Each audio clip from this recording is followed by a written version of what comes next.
Hyundai Australia's marketing campaign for this car is Imagine Tomorrow's Car Today. And I have more than a few problems with that statement.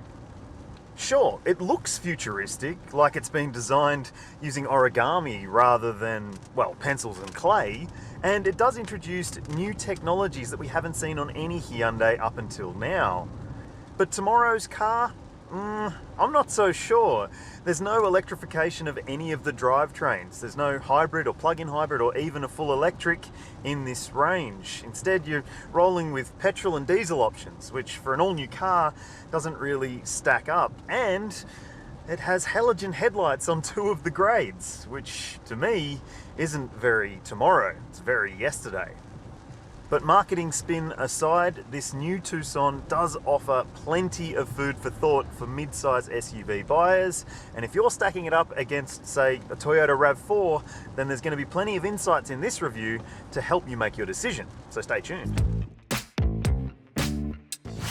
Busy? You can jump ahead. There are time codes on your screen now or chapter markers in the timeline below if you're watching on YouTube. And if you are watching on YouTube, you'll find a link to my full written review in the description below, and it's right next to that like, subscribe and bell notification icon button. If you haven't hit all of those, please make sure you do. We'd love to have you as part of our community. First up, we're going to take a look at the design of this all-new Hyundai Tucson.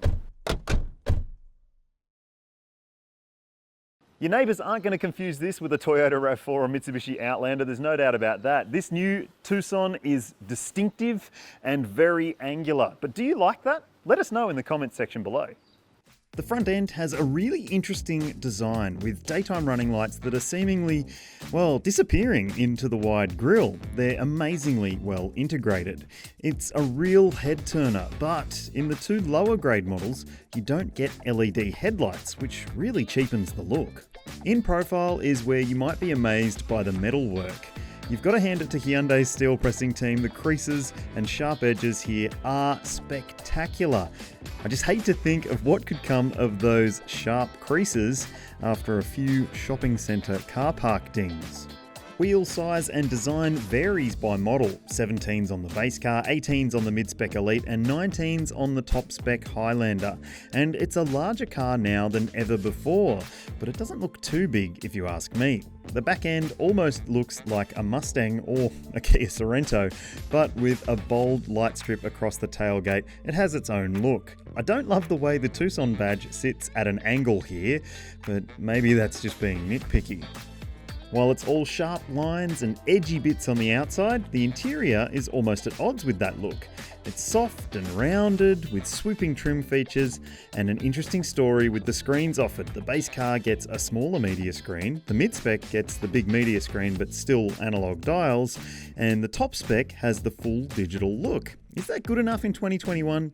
You be the judge. We'll take a look inside the cabin of the Tucson very soon. You can jump ahead to that if you like, but next we're going to take a look at the range and pricing and specs for this new generation model. Ooh boy, the Hyundai Tucson used to be one of the most affordable mid-size SUVs in the segment, but the new generation version has stepped the prices up considerably. Here's a rundown of each of the models and what you get. Opening the lineup is the entry-level Tucson. Yep, that's the name. I don't get why brands keep doing that, but anyway, there are LED daytime running lights, but halogen headlights? Really? 17-inch alloy wheels, a leather steering wheel, an 8-inch touchscreen media system with wireless Apple CarPlay and Android Auto, and basic inclusions like cloth seat trim, manual adjust front seats, manual air conditioning, a turnkey ignition, but at least there's an array of safety tech. We'll discuss that later on. The base Tucson grade is only sold with the entry-level 2-litre petrol auto front-wheel drive powertrain. Above it is the Elite grade, and it's available with either petrol auto front-wheel drive, a turbo petrol all-wheel drive, or a turbo diesel all-wheel drive powertrain. Prices for each are on your screen now.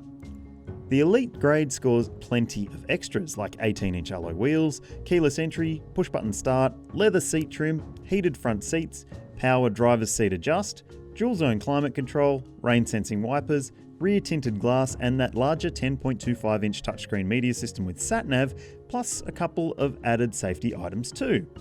Topping the range for now is the Highlander variant, again available with a range of 3 powertrains, but yikes, those prices are getting high. Features include 19-inch alloy wheels, LED headlights, LED rear lights, LED interior mood lighting, heated and cooled front seats, heated rear seats, a heated steering wheel, a 10.25-inch digital instrument cluster, power tailgate, and a panoramic sunroof, among other inclusions. Some of the spec inclusions and exclusions are pretty questionable, like 2021 halogen headlights on a $45,000 car. To me, that's unacceptable. But there is a way around it. You can option the N-Line pack on all grades, but the prices rise as a result. Read my review for all the pricing detail. The link is in the description. Essentially though, the pricey pack adds sporty items like 19-inch N-Line wheels and a body kit, not to mention LED lighting front and rear, which is welcome on those lower grades, that larger digital driver info screen, and leather and suede interior trim. Hyundai reckons about 50% of Tucsons will be ordered with that pack. That doesn't excuse some of the missing bits though. In fact, it arguably makes it worse.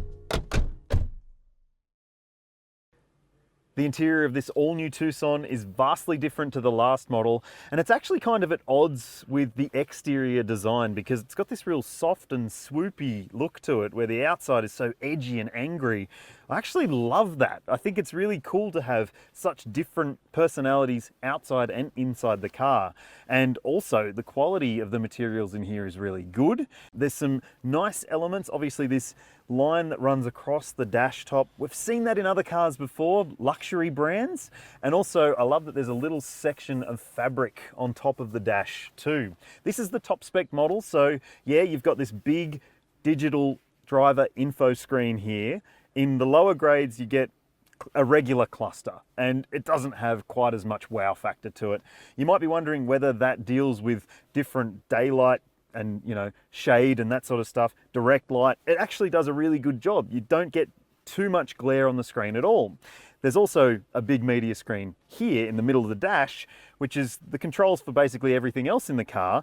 But there's no volume control knob and no tuning knob in this top spec version. You do get them in the lower grades with the smaller screen, but that screen has its own issues. I had some issues connecting to CarPlay. And look, it's not as good as it could be in terms of just the general ease of use. So just spend a bit of time, if you're about to buy a new Tucson, spend a bit of time with the dealership and get them to run you through all the functions on the screen. The practicality in here is really good. There's a pair of big cup holders here, a pair of bottle holders in the doors. You've got a nice storage section down here with a wireless phone charger. You can put your key, your wallet, whatever it is down there. You've got a covered center console bin in here as well. And in this grade, because it's the high spec, you've got heating and cooling for the front seats, plus steering wheel heating as well, which is nice. The differences between this grade and the lower grades are noticeable if you sit in the different models and jump between them. But otherwise, in the base model, it feels really plush. And so stepping up to this grade isn't as huge of a step as you might think. And that's a really good thing for the new Tucson because it means that you're feeling like you're getting high spec in the lower grades. Now, let's check out the back seat. Stepping between the existing Tucson and this new generation version, it's almost like you've stepped up a size bracket. This is a really spacious backseat experience. This seat is set for me, 182 centimeters or 6 foot tall, and just have a glimpse at how much room I've got back here. Heaps, it's limo-like. I've got lots of knee room, lots of foot room as well, and surprisingly, quite a bit of headroom, even with this big sunroof in this top spec model. Now, remember, this is the top spec model, so it gets nice stuff like heated outboard rear seats, which are pretty pleasant, but all grades get some pretty good storage. There's a pair of bottle holders in the doors. You've got these mesh map pockets. There's USB chargers, directional air vents for every grade, plus a flip down armrest with cup holders as well. If you've got kids, they're gonna love it back here. It's very comfortable. There are ISOFIX points and 3 top tether points as well. It's really quite classy in here and it's a really comfortable place to be. Now, let's check out the boot. Boot space is claimed to be 539 litres, and if you're wondering what that looks like, well, we've got some footage now to show you with luggage and a pram in the back, And that's plenty of space, let me tell you. It's very competitive for the class. Plus, under the boot floor, you'll find a full-size matching alloy spare wheel as well. And those seats fold down to offer 1,860 litres of space too. Next, let's take a look at the safety specs of this new Tucson. Yes, the prices have taken a hike for this new generation model, but the safety technology and inclusions that you get are better than ever. Here's a rundown of what you get in each different grade. There's auto emergency braking with pedestrian and cyclist detection, junction turning assist, lane departure warning, lane keeping assistance, blind spot monitoring with collision avoidance, rear cross traffic alert with auto braking, adaptive cruise control, forward vehicle move off alert, which is great for distracted mums and dads, and safe exit assist to stop rear passengers opening their doors into oncoming traffic. Mid-grade elite models add front parking sensors, rear only for the base car, while the Highlander adds a surround view camera and the others have reversing cameras only. The top spec model also gets parking collision avoidance assist, blind spot view monitor, which is a little display of the camera in the instrument display, and auto high beam lights. At the time of filming, there's no ANCAP safety rating for the new generation Tucson, but given the inclusions and the safety technology on board, we'd expect it's going to score 5 stars. Next up, we're going to take a look under the bonnet. Strange to see an all-new car launch in 2021 with 3 different powertrains and none of them electrified. There's no plug-in hybrid, there's no regular hybrid, no mild hybrid, no EV model at all either.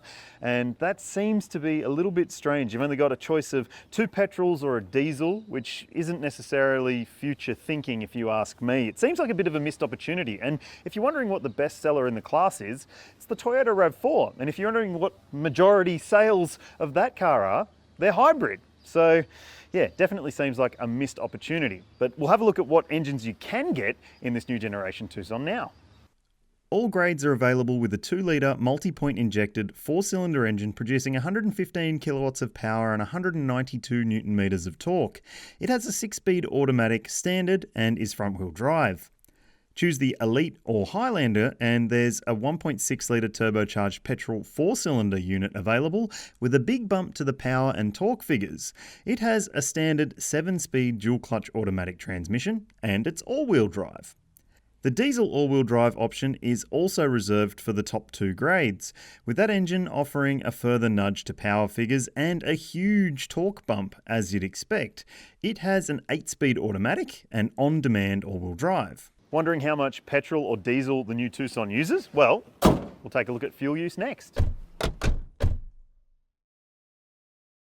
In case you missed it, there are 3 different powertrains available in this new generation Tucson. There's an entry-level petrol front-wheel drive, a mid-spec petrol turbo all-wheel drive, and a top-spec turbo diesel all-wheel drive. And that sounds complicated, and there's graphics on your screen now to help you figure out the official combined cycle fuel consumption figures for each of those powertrains. Now, we've only been able to drive the 2-litre front-wheel drive car in a range of different specs on the launch, and here's the figure we've seen during our time in the car. Next, let's take a look at ownership. Hyundai has a really strong reputation in the market with a competitive warranty cover of 5 years and unlimited kilometres, and there's up to 10 years of roadside assistance included if you service your car with the brand's workshops. And why wouldn't you, with a choice of lifetime cap price pay-as-you-go servicing or prepaid servicing plans you can roll into the cost of your car and include into your finance payments, it makes a lot of sense to take advantage of what's on offer if you can. The service intervals are determined by the powertrain you choose. You'll find all the prices and details in my written review. Hit that pop out at the top of your screen to check it out at the website. Now, it's time to go for a drive.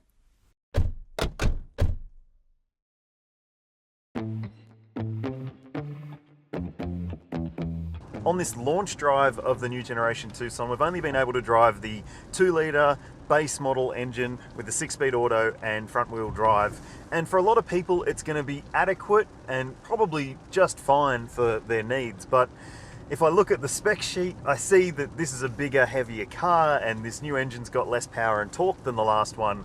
And to me, that doesn't really equate to a buy me situation. I wouldn't necessarily choose this engine, but I haven't had a chance to drive the 1.6 turbo or the 2-litre diesel. I have driven the diesel in the previous Tucson and the 1.6 as well. I didn't love the 1.6, but I loved the diesel, and I think it'd probably be my choice if I was choosing a new Tucson. It's not necessarily a forward-thinking technology, and some of the rivals out there, obviously, with hybrid tech and plug-in hybrid tech, are stealing that thunder from Hyundai. But obviously this brand's decided not to go with a hybrid or electrified lineup this time around, and there's probably reasons for that we aren't so across, and you're just going to have to live with that if you're a Tucson customer, sadly. Maybe there'll be something that comes later on in the life cycle for this car, a hybrid, a plug-in electric, whatever it may be. We'll just have to wait and see. In terms of the drive experience, if you're upgrading from maybe a 2 generations old iX35 or maybe even an older Outlander or RAV4, then you're going to be really impressed with this car. But if you've driven a new generation RAV4, maybe not so much, because it isn't quite as fun to drive as the Toyota, which is a weird thing to say, but it is maybe not quite as focused a drive experience as we've come to expect from Hyundai in the past. The brand has a real reputation of tuning its suspension and steering to suit Australian conditions, and it doesn't quite feel like that level of attention to detail has been paid in this instance. The steering's kind of light and wallow in, doesn't have that same sort of connectedness and directness that we've come to expect from the brand. And there's also a level of patchiness to the ride quality. The suspension can sort of pick up little lumps and bumps, and at the rear it can skitter as well. And if you're not the sort of person who drives on country roads with mid-corner bumps, then that might not matter to you. And as an urban car, driving around town, it's really, really well sorted. But the fact is that it doesn't necessarily push the game forward in any way in terms of the drive experience, except for maybe the fact that it's quieter in here than we've previously seen in the Tucson and in most of its competitors as well. It's a really nicely cocooned, insulated cabin, and you don't get too much road noise, even on coarse chip roads like we're on now. So all told, I think it's an impressive but not exceptional offering in this mid-size segment. I think it drives nice enough, but I would be waiting for one of the other engines, or maybe even waiting for a midlife update and hopefully some sort of hybrid tech as well.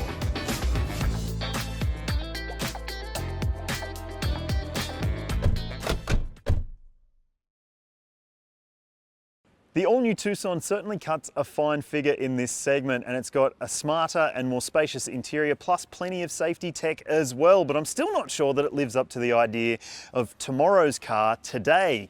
You can be the judge of that. It's hard to say which is the pick of the range because we've only driven the 2-litre petrol engine. You might have to stay tuned for more coverage on the new generation Tucson. We're going to do a bunch of different things with this all-new model. Stay tuned for that. But in the meantime, if you're still watching on YouTube, don't forget to hit like and subscribe, hit the bell icon to keep up to date with our latest content, and join in and have your say in the comments section below because we'd love to hear from you. Thanks for watching.